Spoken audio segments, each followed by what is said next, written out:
Hola a todos, soy Erika Fellinger. Nos dedicaremos a aspectos generales vinculados a los contratos internacionales. Los objetivos de esta sesión son definir los contratos internacionales y hacer mención a sus características, conocer los elementos de los contratos internacionales y aspectos formales relacionados con los mismos. Un contrato internacional, como cualquier contrato, es un acuerdo entre partes. En este caso intervienen entidades físicas o jurídicas, ¿no? Nos referimos a personas o empresas que a través de un representante formalizan un contrato. En el contrato se describe el procedimiento de la compraventa de mercancías o servicios y en el contrato internacional se definen las responsabilidades de cada una de las partes. Y lo interesante y clave en un contrato internacional, porque hasta ahora lo que hemos visto es común a distintos tipos de contratos, ¿no?, en el mundo empresarial. Pero la clave en un contrato internacional es que las partes residen en países distintos. Y esta clave es lo que le da la complejidad al contrato internacional. Una empresa que reside en España va a exportar pues, aceite de oliva, por ejemplo, a una empresa que reside en Estados Unidos. ¿Tiene que cumplir el aceite que vamos a exportar hacia Estados Unidos algunas características específicas? Posiblemente sí, ¿no? ¿Por qué? Porque en el mercado de Estados Unidos los clientes o incluso las disposiciones legales obligan a que un producto determinado tenga determinadas características para poder comercializarse internamente. Podemos imaginar también la relación que puede existir en una transacción internacional con productos que se importan desde China. En China se siguen los criterios de calidad que requerimos en España, por ejemplo. En China se producen los bienes finales con unos respetos determinados vinculados al medio ambiente. Pues podéis imaginar que hay un mundo, ¿no?, de regulación o de legislaciones en distintos países en los que se hace este intercambio comercial y eso le imprime un carácter muy especial al contrato internacional. Desde luego, como en cualquier contrato, hay un libre consentimiento prestado por estas partes que intervienen, las personas físicas y jurídicas. Pero hay un detalle importante: el consentimiento que se da en el contrato no necesariamente requiere que revista una formalidad obligatoria en la celebración. Ya veremos algo más vinculado a la forma de un contrato internacional. Bueno, pues además de que es un acuerdo, intervienen partes que están en distintos países, que dan el libre consentimiento, claro, en el contrato hay que establecer, modificar o extinguir una relación o negocio, pero con una causa o un objeto legal. Desde luego, el objeto del contrato tiene que ser un bien legal, ¿no? No, nunca, jamás ilegal. Ahora bien, la relación de estas partes y todo lo que en el contrato se establece está protegida, fijaros, por el derecho, al amparo de las leyes, pero también por usos y costumbres que procedan en su caso. Claro, los países en este mundo globalizado no siempre tienen las leyes que puedan regular determinado tipo o proteger o garantizar aspectos vinculados a la transacción. Hay países no desarrollados que también intervienen, ¿no?, o países en vías de desarrollo que por supuesto también intervienen en el comercio internacional. Por eso es que se agrega aquí el mundo de usos y costumbres que procedan. La transacción, desde luego, tiene carácter económico-patrimonial, sí, por supuesto, existe ánimo de lucro en este contrato internacional y además es comunitario, por supuesto, ¿no? Es el acuerdo entre partes.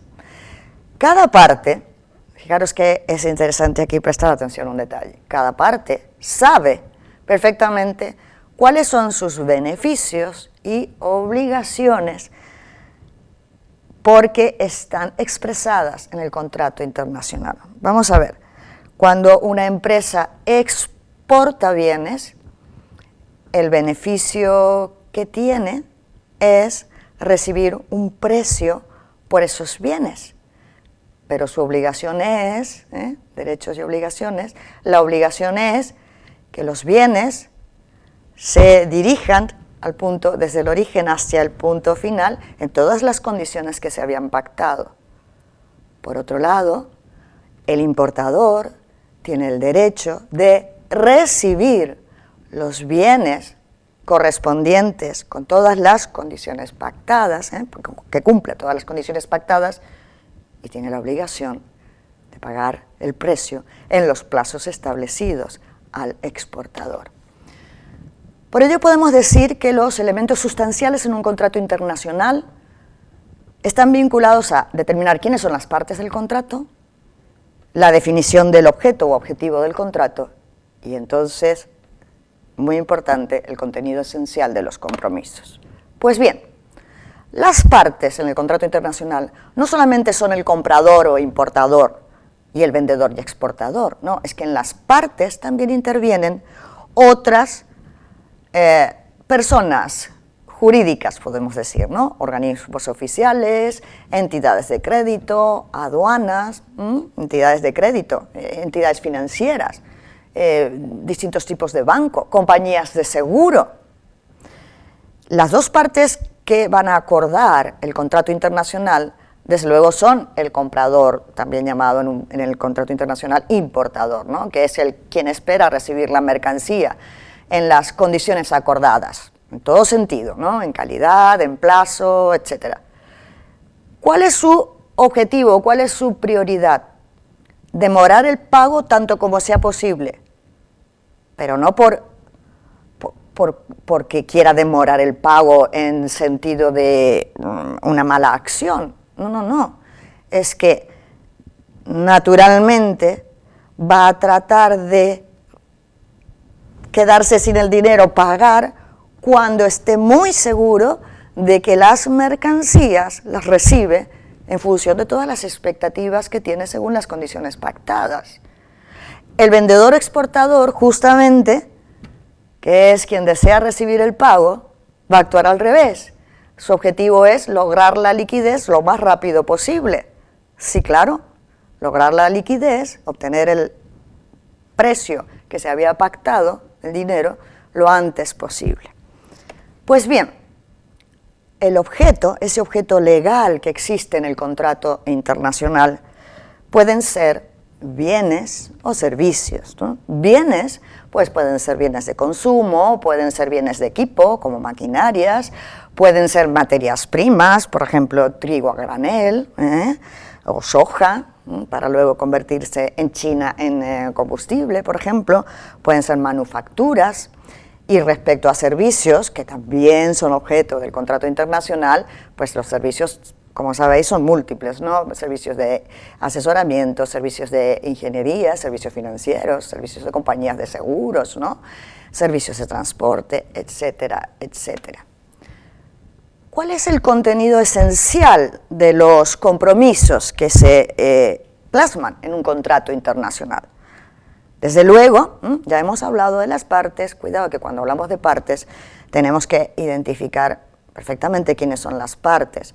Una persona con su nombre y apellidos, con su DNI, que representa a una empresa, con su número fiscal, con su domicilio. Todos estos detalles, claro, no los podemos dejar de obviar, ¿no? Eso sería los elementos que habíamos estado viendo en el contrato. Pero ahora lo esencial que está relacionado con el objeto del contrato es, desde luego, el precio que se va a pagar.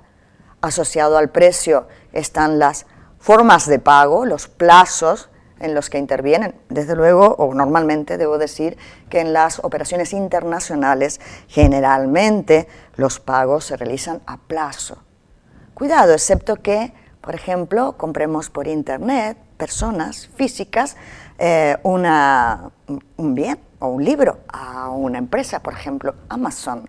En el momento, sí, nos van a enviar el libro, pero ahí sí que tenemos que rápidamente indicar nuestro número de tarjeta de crédito para que realicemos el pago. Hay un contrato implícito, hay un contrato implícito allí, y es un contrato internacional. Bueno, precios, formas de pago, todas las condiciones de entrega. Cuando hablamos de condiciones de entrega, nos vamos a referir a lo que se llama técnicamente Incoterms, que son todos los términos relacionados con la entrega. Por dar un ejemplo, pues cuando se realiza el transporte de las mercancías hacia otro país, tenemos que especificar cuál es el Incoterm al que estamos sometiendo esa entrega. Y entonces puede ser pues, que la mercancía se transporta en barco y desde el barco se ingresa el bien y pasa por aduana, y el importador recoge el bien después de pasar por aduana, por ejemplo, o antes de pasar por aduana. Esto es muy importante porque pasa por muchas manos, entre comillas, hasta que el importador reciba el bien, y hay momentos o hay hitos que hay que considerar muy bien porque puede que haya un daño en la mercancía o robo, y entonces, ¿quién se encarga? El seguro. ¿Quién es el que tiene que estar respondiendo? ¿El que está vinculado al exportador? ¿El que está vinculado al importador? Pues dependerá de esto que llamamos Incoterm. Naturalmente, cuando en las operaciones internacionales el mercado objetivo está en un país distinto al país de origen del producto, de las materias primas, tenemos que pensar en que estamos asumiendo riesgos de impago, etc. Pero al tratarse de un país, también hay que considerar lo que se conoce técnicamente como riesgo país. Pero no solamente porque pueda haber problemas políticos o económicos en un país, sino que en un país, en un momento determinado, cuando, por ejemplo, estamos importando bienes, en el transporte que ocurre desde la fábrica hasta el puerto de ese país exterior, puede que haya habido algún problema porque se ha producido, por ejemplo, inundaciones o terremotos, ¿no? Entonces, pues estos elementos hay que considerarlos también porque intervienen aquí en un contrato internacional entidades financieras como compañías de seguro que deberán hacerse cargo de determinadas responsabilidades. Ahora bien, por supuesto que también hay que tener presente que en un contrato internacional hay que identificar cómo será la resolución de conflictos, si es que hay, y esto ocurre también en la mayoría de los contratos, ¿no? Pero en el contrato internacional podemos acudir a tribunales, si así está expresado, o al arbitraje, si así está expresado. Y por supuesto, todo otro asunto que sea de interés en la transacción económica que estamos realizando, siempre tiene que estar relacionado con las leyes aplicables en cada caso en particular.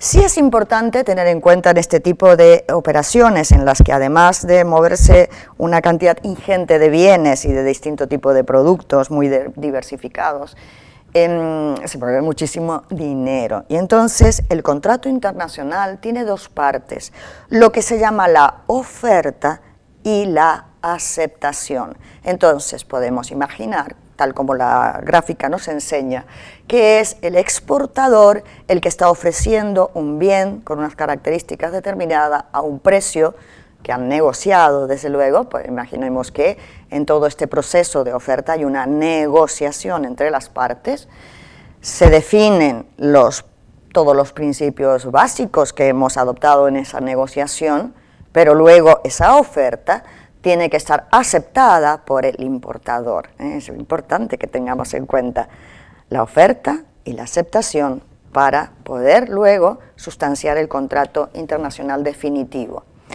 Cuando vamos a entrar en esta fase de la aceptación, por supuesto, lo mínimo que hay que hacer es verificar que se vaya a llevar a cabo el contrato de la forma que estaba definida en las negociaciones. Tienen que coincidir los contenidos de la oferta con los contenidos que estamos aceptando.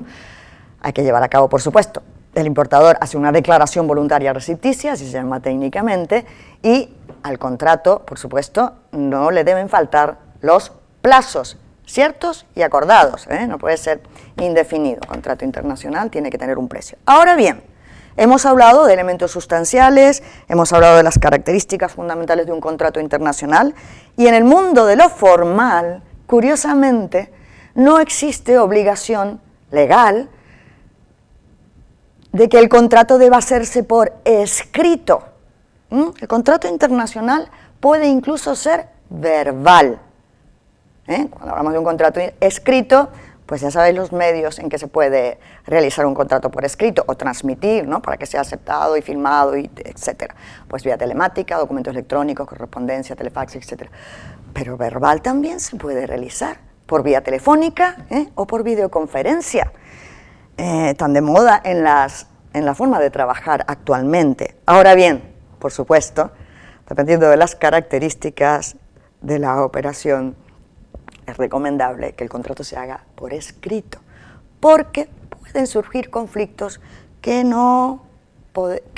pueden ser conflictos incluso imprevisibles, ¿no? Y entonces es mejor que todo esté perfectamente detallado en el contrato.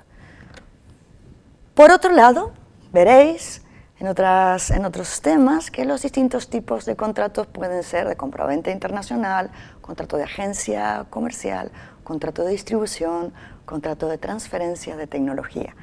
Eso simplemente es para dejar ruido en esta expresión de contratos internacionales, pero no trataremos en detalle. Por lo tanto, con esta última expresión terminamos nuestra sesión prevista. Muchísimas gracias por vuestra atención y os espero en siguientes sesiones.